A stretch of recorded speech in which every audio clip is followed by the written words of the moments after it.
कि खाली कमाइए करबा। हाँ तो का कहल चाहतारू? सुना सुनावा।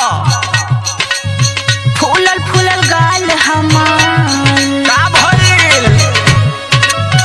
फूलल फूलल गाल हमार फूलल फूलल गाल हमार भइल जाता खाल हो मकैया राजा बोई गई अच्छा के जंजाल हो मकैया राजा बोई गई।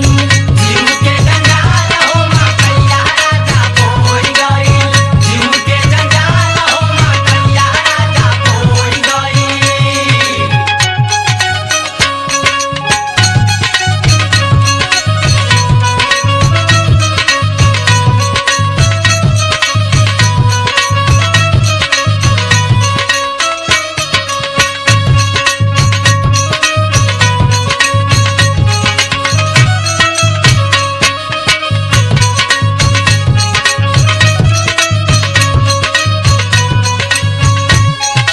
अच्छा तो तू अपन समस्या बतावा। छुट्टी कैले बानी।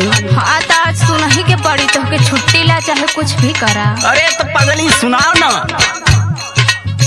अपने त काट तारा बहरा में चानी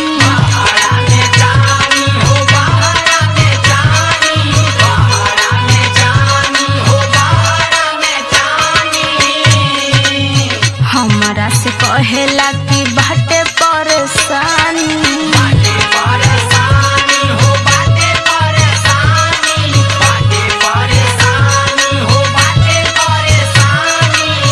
अपने त काट तारा बहरा में चानी हमरा से कहेला कि बाटे परेशानी। कहियल सतुआ से कहियल सतुआ से कहियल सतुआ से रही खुशहाल हो मकैया राजा बोई गई। जीव के जंजाल हो मकैया राजा बोई गई। जीव के जंजाल हो मकैया राजा बोई गई।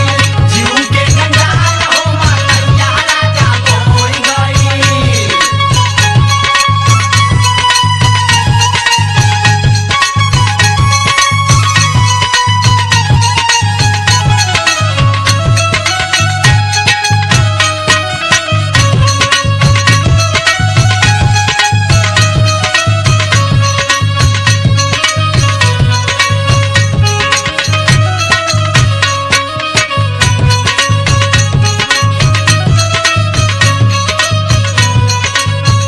तो ये भारी समस्या हो गई हो। हाँ अब भाई हमार बात कान खोल के सुन ला। हाँ। आखिरी बार कहत है सुना दा। परदेसी तू त बहरा परदेश में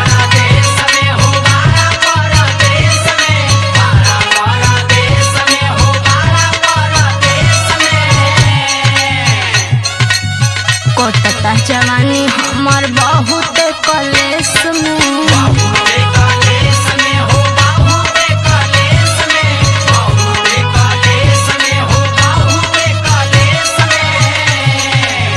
प्रभु परदेसी तू त बहरा परदेश में कटता जवानी हमर बहुत कलेश में।